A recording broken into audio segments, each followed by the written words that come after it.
Complaints of low back pain are very frequent, and approximately 8 out of 10 individuals will have at least one episode of low back pain. It is always important to consider in the history and physical examination other possible sources of back pain. Vascular problems such as aortic aneurysms or other visceral problems such as acute pyelonephritis or penetrating duodenal ulcers, just to mention a few, can cause pain in the low back region, and the spine or neurological elements are therefore not the only source of low back pain. In the examination of the lumbar spine, the examiner must again follow an organized system: inspection, palpation, range of motion, neurological examination, vascular examination, special tests, and related areas. A complete neurological examination of the lower extremities will be dealt with later during this demonstration. Inspection. Start observing the patient immediately, as valuable information can be gained by watching the patient get out of the chair in the waiting room and walk. In order to adequately examine the lumbar spine, the patient should be undressed to underbriefs. It is extremely important to note the presence of any birthmarks, catheolae spots, hairy patches, hemangiomas, or neurofibromata, as these may denote underlying spinal pathology. Observation of posture during bipedal stance is important. Normally, there are 3 curves in the spine. Beginning at the top, cervical lordosis, a thoracic kyphosis, and a lumbar lordosis are noted. Loss or exaggeration of any of these curves may suggest underlying spinal pathology. Note any sharp angular kyphosis known as a gibbous. While noting the patient's posture from the side, also look at the abdomen to see if it is protuberant. While observing from behind, assess shoulder symmetry and level, and whether or not there is any obliquity of the pelvis, as would be noted if there was a leg length discrepancy, hip contracture, or spinal deformity. A list away from the midline, noted in patients with a disc protrusion and nerve root irritation, or prominence of the paraspinal musculature, or loss of symmetry, may suggest spinal deformity. Have the patient bend forwards and note in the normal that the spine remains straight. In the patient with scoliosis, note the asymmetry of the rib cage and the lumbar paravertebral area. Since disc herniation most frequently involves the lower 2 lumbar discs, the L5 or S1 nerve roots are the most commonly affected. In an L5 nerve root lesion, the dorsiflexors of the foot and ankle may be weak, and the patient may have difficulty in walking on the heels because of the inability to hold the foot in a dorsiflex position.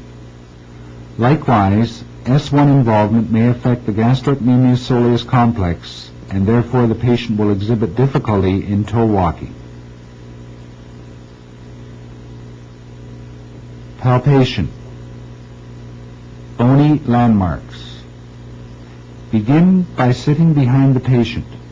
Palpate the level of the iliac crests, and the line joining the top of the iliac crests intersects the L4-5 interspace, and thus the spinous process of L4 and L5 can be palpated and localized as reference points.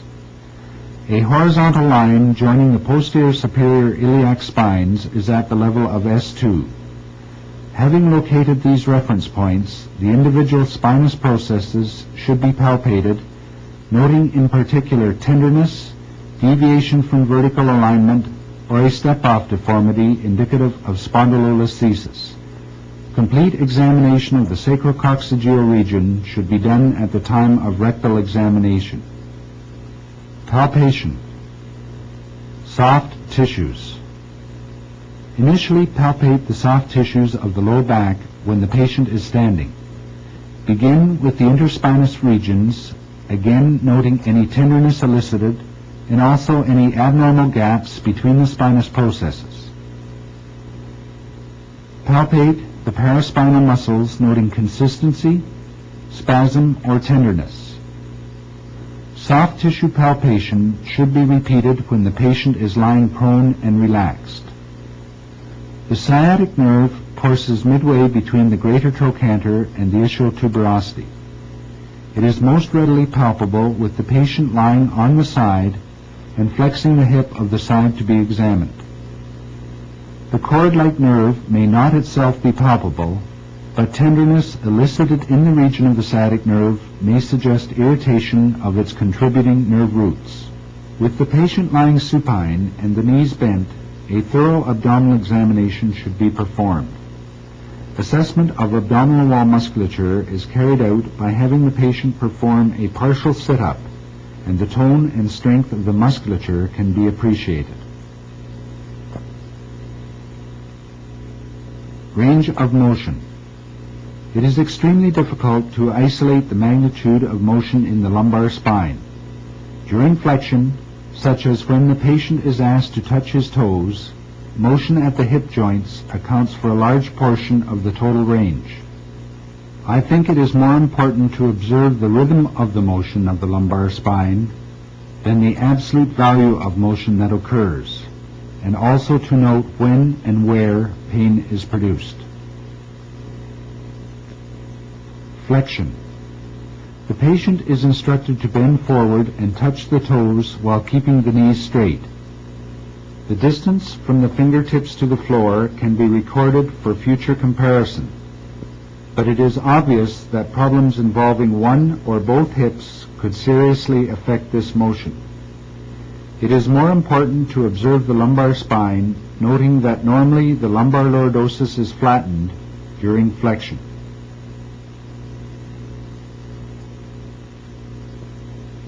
Schober test. The Schober test is used to assess lumbar spine mobility during flexion. On the line between the posterior superior iliac spines, mark the midpoint. Measure upwards 10 centimeters and mark this point on the back while the patient is standing erect. Have the patient bend forward to touch his toes and measure the distance between the 2 points, and it should have distracted to approximately 16 to 22 centimeters in the normal individual. A measurement of less than 16 centimeters indicates some limitation of motion in flexion at the level of the lumbar spine. Extension. The patient leans back towards the examiner, who supports the pelvis to prevent the patient from falling backwards. The examiner should observe that in the normal, the lordosis has increased, and also note if pain is produced. Lateral bending. The patient leans to one side and then to the other. Difference in range can be measured by assessing the distance from the fingertips to the floor level. Rotation. Stabilize the pelvis and ask the patient to twist to one side and then the other.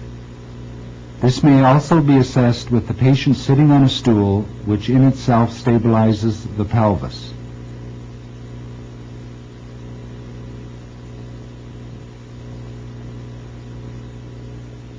Special tests related to the examination of the lumbar spine. Assessment of sacroiliac joint. Pelvic rock test. The patient lies supine and the examiner's thumbs are placed on the anterior superior iliac spines. The palms grasp the lateral side of the pelvis and the examiner compresses the pelvis towards the midline. Any complaints of pain must be localized accurately. Gainsland's sign. The patient lies on the examining table with one buttock extending over the edge. Both knees are flexed to the knee-chest position. Allow the near leg to be lowered over the edge of the examining table, and if pain is produced in the sacroiliac region, pathology may be implicated. Gainsland's test may also be performed with the patient lying on the side, and the examiner hyperextends the hip of the free leg with the other leg in the knee-chest position. Patrick or Faber test. The patient lies supine and places the foot of the involved side on the opposite knee. Now abduct and externally rotate the leg while stabilizing the opposite pelvic crest. At the extreme of passive motion, push down on the knee and opposite pelvic crest, and note if pain is elicited.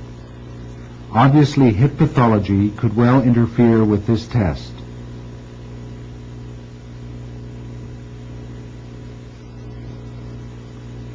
The neurological examination of the lower extremities.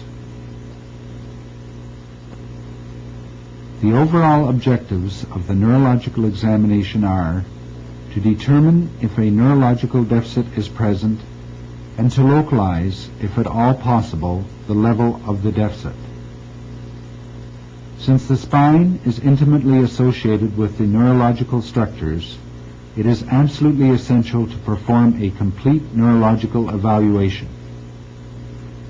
This will include sensory, motor, and reflex examination. The neurological examination is unfortunately somewhat subjective and requires the patient's full cooperation. The neurological examination may be conducted in the following order. Tests for nerve root tension, sensory examination, motor examination, reflex examination, and tests to assess meningeal irritation and increased intrathecal pressure. Tests to assess nerve root tension. The nerve roots are capable of some movement in the spinal canal. If an inflamed nerve root is stretched in relation to a space-occupying lesion, such as a disc protrusion, pain in the distribution of the peripheral nerve will be elicited. The following tests may be positive under these circumstances. Straight leg raising test. The patient lies supine and the examiner lifts the leg involved by grasping the heel. The knee must be kept fully extended. Normally, the straight leg can be elevated approximately 80 degrees or more from the examining table. If a patient complains of pain radiating down the back of the leg from the buttock region to below the knee level, the range of elevation is recorded. For this test to be significant, it is important that the pain should not be localized in the posterior thigh alone, as this is due merely to hamstring stretching. Pain felt below the knee, at least to the calf, ankle, or foot, is more indicative of nerve root pressure. Foot dorsiflexion test. If the straight leg is lowered by only a few degrees from the point that pain was reported, the pain will disappear. At that point, the examiner dorsiflexes the foot, and this will cause significant stretch of the sciatic nerve to reproduce the pain again below the knee level. Bowstring sign. The patient's involved leg is elevated to the point that pain is produced. The knee is slightly flexed and the pain will dissipate. Maintaining the position of leg elevation and knee flexion, the examiner rests the patient's lower leg on his shoulder.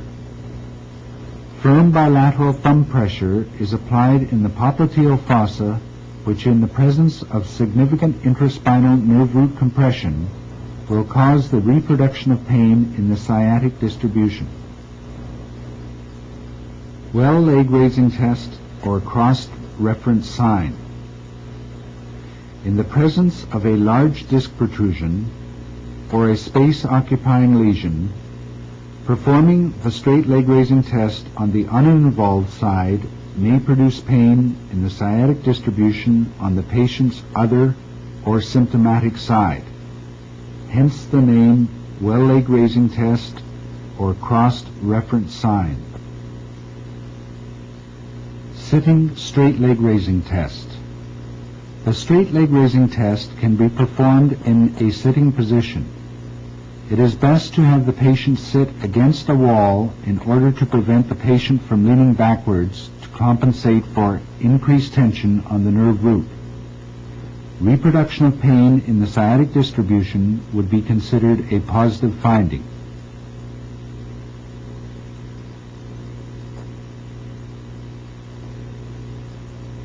Femoral stretch test. With the patient lying prone, the knee is slightly flexed and the hip is passively extended by the examiner. Pain felt in the anterior thigh is indicative of increased tension in one of the roots comprising the femoral nerve, L2, 3, or 4. Remember that the patient's response to these tests is subjective, and it is wise to do all of the tests in order to confirm the response. Note that the tests merely indicate that nerve root tension is present, but do not localize the lesion any more precisely than either it being of sciatic or femoral root origin. Sensory examination. The following points must be noted on sensory examination. Explain to the patient precisely what is going to happen, and during testing, the patient should have the eyes closed. It is essential that each dermatome be examined separately and compared to its opposite.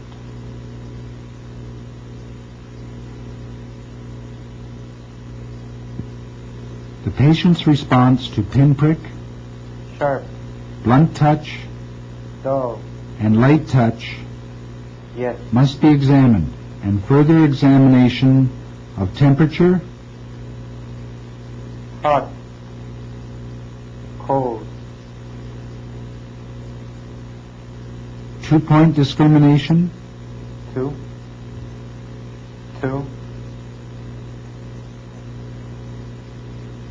vibration, yes,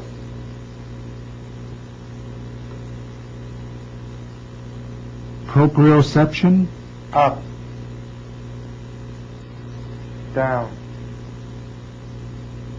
and deep pain may be indicated. yes,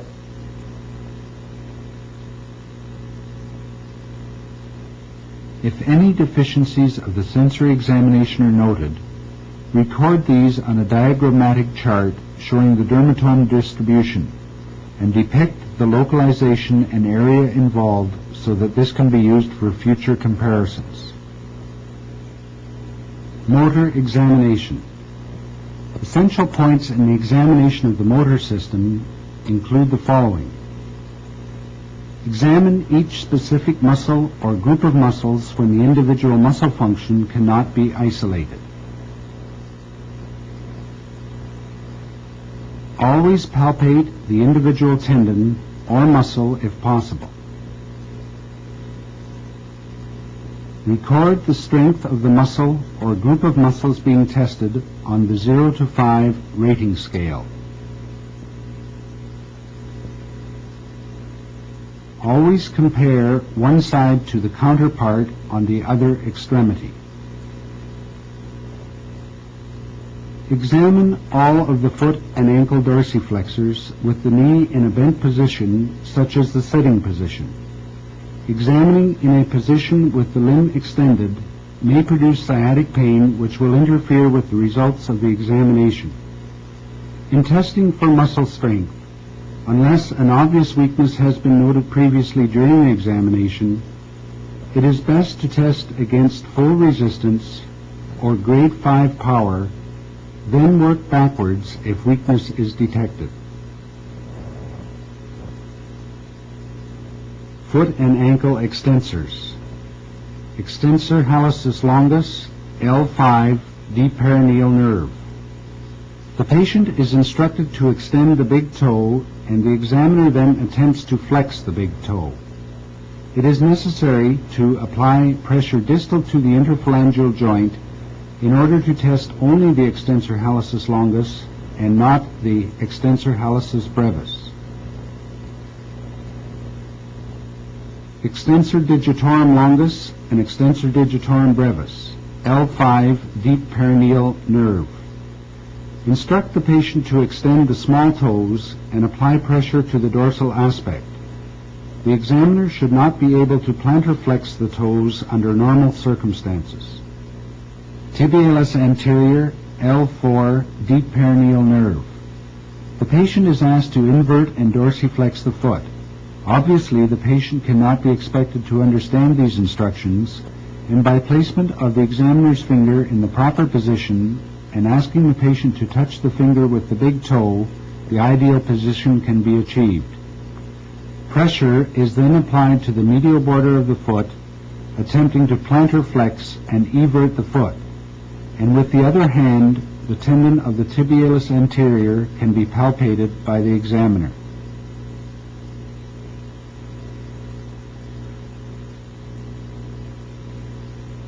Foot and ankle plantar flexors.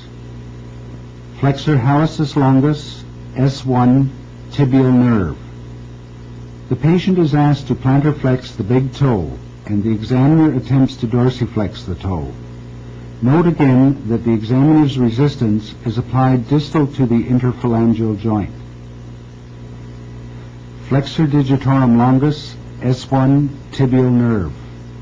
Instruct the patient to plantar flex the lesser toes and attempt to extend the lesser toes, which should not be possible in the normal patient. Tibialis posterior, L5, tibial nerve. The patient is instructed to plantar flex and invert the foot.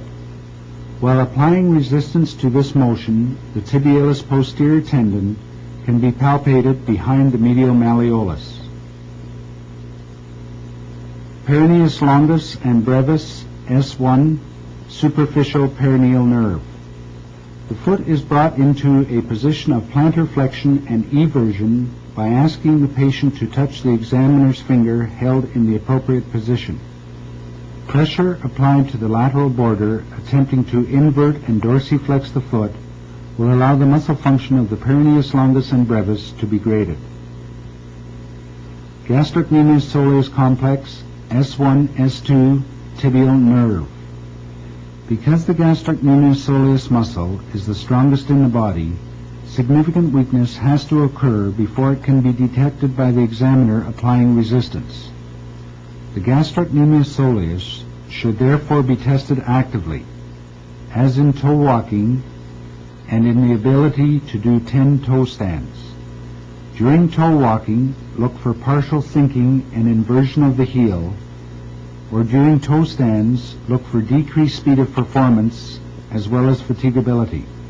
During toe stands, it is essential that the knee be kept straight. Knee extensors. Quadriceps, L2, 3, 4, femoral nerve.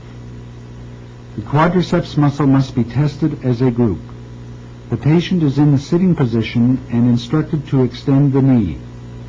One hand of the examiner stabilizes the thigh and palpates the quadriceps contraction, while resistance is applied by pressure just above the ankle joint to the lower extremity.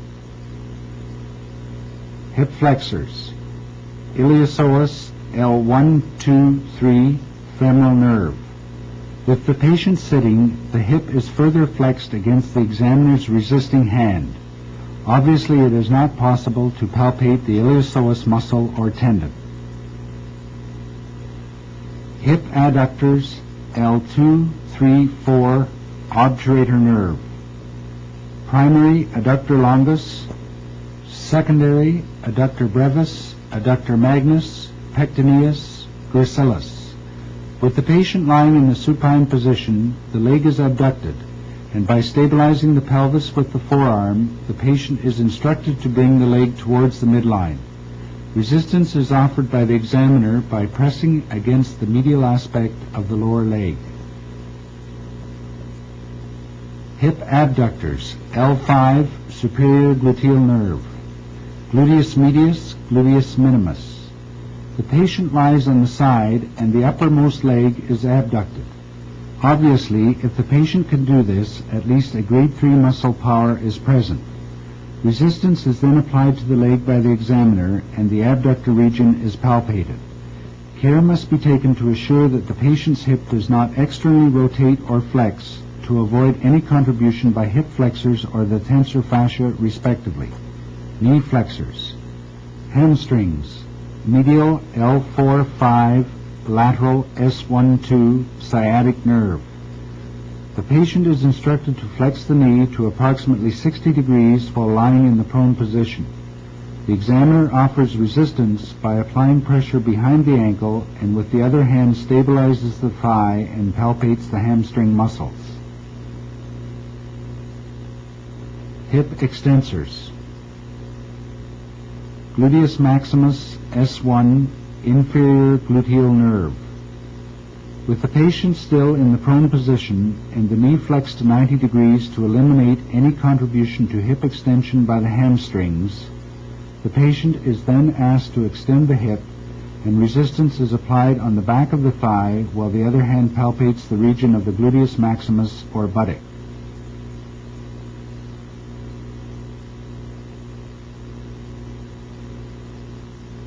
Abdominals.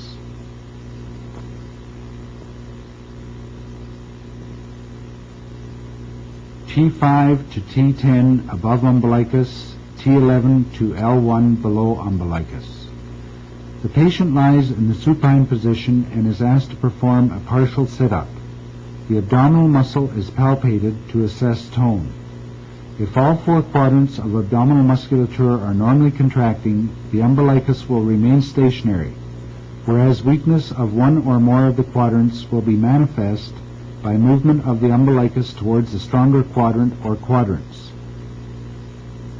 This is known as a positive beaver sign.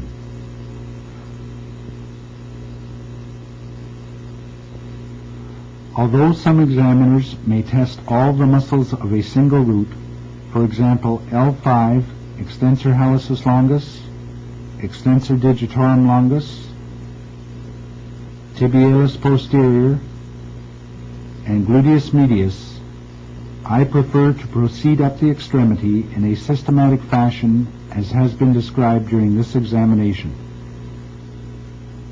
Reflexes. There are three types of reflexes that the examiner attempts to elicit during the neurological examination. This is really the only part of the neurological examination which is objective and does not rely directly on patient cooperation and response. Deep tendon reflexes. A direct anatomical arc is involved in the deep tendon or stretch reflex. The essential elements are the stretch receptor, afferent nerve fiber, a synapse in the spinal cord, an efferent nerve fiber, and a muscle end organ. The deep tendon reflexes can be modulated but not directly controlled by impulses from the brain. The absence of a deep tendon reflex would suggest interruption of the reflex arc. Nerve root pressure insufficient to completely disrupt the reflex arc will result in a decreased or hyporeflexic state. Absence of cerebral or upper motor neuron regulatory control will eventually result in a hyperreflexic state. Superficial reflexes. These reflexes require skin stimulation and are mediated through the central nervous system. The absence of a superficial reflex, in conjunction with an increased deep tendon reflex, is strongly suggestive of an upper motor neuron lesion. Pathological reflexes. These are also superficial reflexes mediated through the central nervous system. The significant fact is that they are present with an upper motor neuron lesion, whereas normally they would not be elicited. Therefore, in upper motor neuron lesions, the superficial reflexes will be absent, while the deep tendon reflexes are increased and pathological reflexes will be present. Deep tendon reflexes. Patellar tendon reflex or knee jerk L2, 3, 4. With the patient sitting over the edge of the examining table, locate and tap the patellar tendon with the reflex hammer. This can also be done in the supine position by flexing the knee slightly to put the patellar tendon on slight stretch. Achilles tendon reflex or ankle jerk S1, S2. With the patient sitting, passively dorsiflex the foot to the neutral position and tap the Achilles tendon.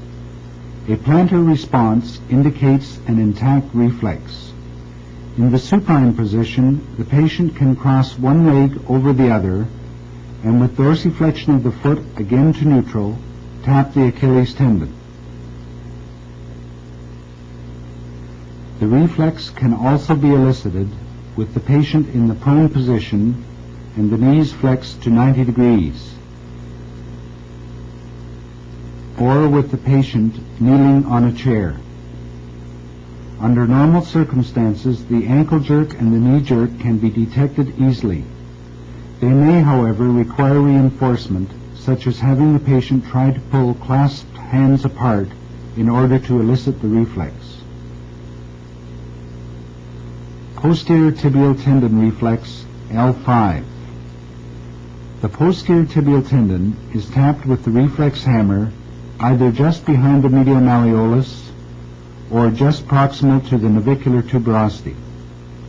Inversion and plantar flexion indicate the presence of a posterior tibial tendon reflex.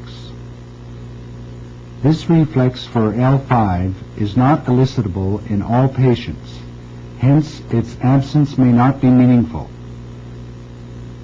However, presence on the uninvolved side and absence on the involved side is excellent evidence for an L5 nerve root lesion. I have found that frequently reinforcement is necessary in order to elicit this reflex. Medial hamstring reflex.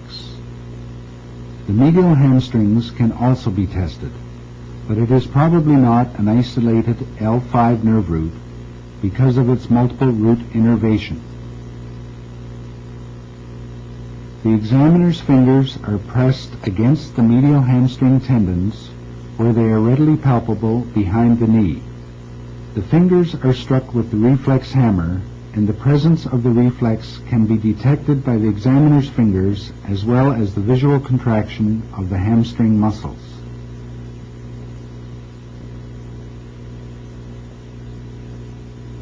Superficial reflexes. Abdominal reflex, cremasteric reflex, anal reflex. Abdominal reflex. Each quadrant is stroked by the end of the reflex hammer. The movement of the umbilicus is towards the quadrant that was stroked, and this designates the presence of the reflex. Cremasteric reflex. The inner side of the thigh is stroked with the end of the reflex hammer. With an intact cremasteric reflex, the scrotum on that side is pulled upwards by the cremasteric muscle. Anal reflex. The perianal skin is touched and the anal sphincter muscles should contract, denoting the presence of this superficial reflex, also called the anal wink. Pathological reflexes. Babinski test, Oppenheim test. Babinski test. Stroke the plantar surface of the foot along the lateral border and across the forefoot with a pointed instrument.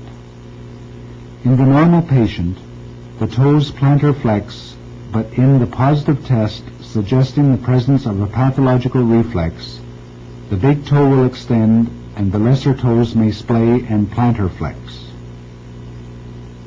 Occasionally, patients are so ticklish that the examiner must use another method to try and elicit the Babinski response. This is called the Oppenheim test. The examiner runs the fingernail along the crest of the tibia, eliciting an upgoing big toe and plantar flexion of the minor toes denotes the presence of a pathological reflex.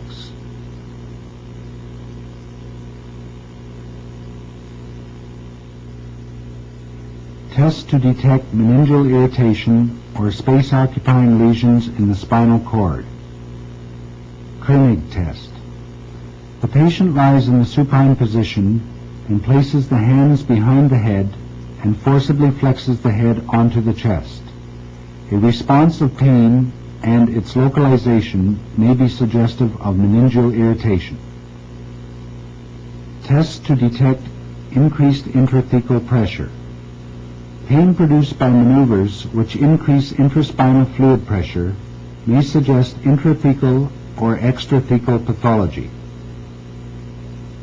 Milgram test, Nafziger test, Valsalva maneuver test, Milgram test. The patient lies supine on the examining table and is asked to raise both legs about 2 inches off the table. The ability to hold the legs in this position for 30 seconds or longer without pain suggests that intrathecal pathology may be ruled out. Nafziger test. Gently compress the jugular veins bilaterally for about 10 seconds.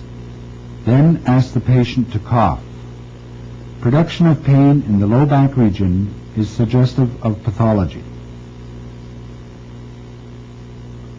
Valsalva maneuver test. Forced expiration with the closed glottis increases the intraspinal fluid pressure. The reproduction of back and or leg pain suggests pathology. Special tests related to the neurological examination.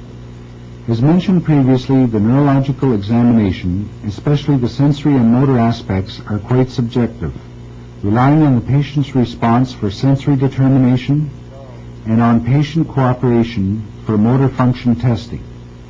In order to determine if a patient is cooperating fully with the examiner, the Hoover test and the Waddell tests may be used.